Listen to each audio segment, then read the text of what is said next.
নমস্কার, আমি প্রিয়াঙ্কা বিশ্বাস। আজ আমরা কথা বলবো ইন্টেলেকচুয়াল ডেভেলপমেন্টাল ডিসঅর্ডার বা ইন্টেলেকচুয়াল ডিসএবিলিটি। এটি আসলে কি? এটি একটি নিউরো ডেভেলপমেন্টাল প্রবলেম। সাধারণত এটা ডেভেলপমেন্টাল পিরিয়ডেই দেখা যায়, মানে 18 বছরের আগে। এটিতে কি হয়? এটিতে একটি ব্যক্তি বা বাচ্চার বোথ অ্যাডাপটিভ ফাংশনিং আর ইন্টেলেকচুয়াল ফাংশনিং এ এফেক্ট হয়। মানে তাদের ability to learn, problem solving, independent living, self care এগুলো কিন্তু অ্যাফেক্টেড হয়ে থাকে। ইন্টেলেকচুয়াল ডিসএবিলিটি 4 ধরনের হয়: mild, moderate, severe and profound. এবার আমরা বুঝবো কি করে যে আপনার বাচ্চা বা আপনার চেনা কারোর ইন্টেলেকচুয়াল ডিসএবিলিটি আছে কিনা? তার জন্য দুটো মেইন জায়গা আছে, সেটা হচ্ছে deficient in intellectual functioning and deficient in adaptive function. Intellectual deficient in intellectual functioning এর মধ্যে যেরকম problem solving, learn from experience, difficulty in learning, এগুলোর ক্ষেত্রে যেমন অসুবিধা হয়ে থাকে। এগুলি বোঝা যায় কি করে? না, স্ট্যান্ডার্ড আইকিউ টেস্টের মাধ্যমে আমরা বুঝতে পারি যে বাচ্চা বা ব্যক্তিটির প্রবলেম সলভিং এ বা স্কুল ওয়ার্কে, একাডেমিক লেভেলে সমস্যা হচ্ছে কিনা। আর হচ্ছে ডেফিসিয়েন্ট ইন অ্যাডাপটিভ ফাংশনিং।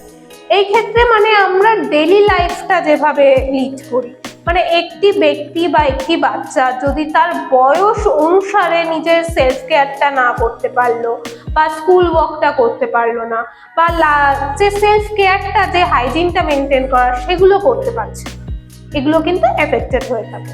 দুটো মেইন ফ্যাক্টর যেটার ক্ষেত্রে ইন্টেলেকচুয়াল ডিসএবিলিটিটা বোঝা যায়।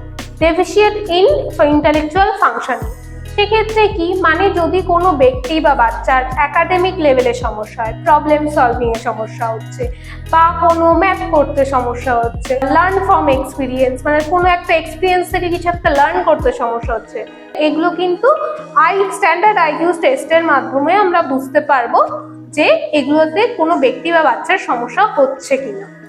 এছাড়াও হচ্ছে ডেফিসিয়েন্ট ইন অ্যাডাপটিভ ফাংশনিং, মানে কি মানে একটি ব্যক্তি বা বাচ্চা তার বয়স অনুসারে নিজের লাইফটাকে লিড করতে পারছে কিনা, মানে personal care, independent living, hygiene maintain করা, বা এই ধরনের জিনিসগুলোকে মেনটেন করতে পারছে কিনা।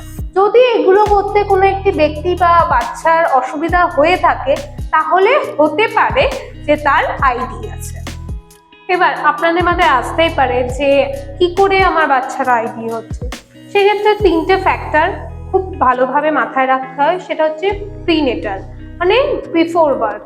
যদি বিফোর বার্থে কোনো ক্রোমোজোমাল অ্যাবনর্মালিটিস থাকে, বা কোনো ইনফেকশন হয়ে থাকে ডিউরিং প্রেগনেন্সি লাইক রুবেলা, যদি কোনো ক্রোমোজোমাল অ্যাবনর্মালিটির মধ্যে down syndrome, fragile x syndrome, এগুলোর কোনো হিস্ট্রি থাকে, এছাড়াও কোনো ড্রাগ বা অ্যালকোহল অ্যাবিউজ থেকে থাকে, সেক্ষেত্রে কিন্তু বাচ্চাকে এগুলো কিন্তু এফেক্ট করে আফটার বার্থ।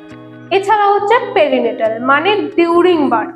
যদি বাচ্চা জন্মের সময় অক্সিজেন ঠিক মতো ব্রেনে না পৌঁছায়, বা যদি প্রিম্যাচিওর বেবি হয়, বা যদি বার্থ ওয়েটটা খুবই লো থাকে, সেগুলোও কিন্তু এফেক্ট করে এই আইডির ক্ষেত্রে। পোস্টন্যাটাল, মানে আফটার বার্থ। যদি বাচ্চা জন্মের পরে কোনো সিরিয়াস হেড ইনজুরি বা সিরিয়াস ব্রেন ইনফেকশন বা কোনো টক্সিক এক্সপোজার হয়ে থাকে, এইগুলো একটা কজ হয় আইডির ক্ষেত্রে। যদি আপনার বাচ্চার বা আপনার চেনা কোনো ব্যক্তির আইডি হয়ে থাকে, তাহলে কিভাবে ম্যানেজ করবেন?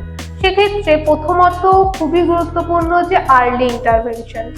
ঠিক সময়ে ইন্টারভেনশন করে আইডেন্টিফাই করা যে আদেও ওর কোনো ইন্টেলেকচুয়াল ডিসএবিলিটি হওয়ার কোনো সম্ভাবনা আছে কিনা।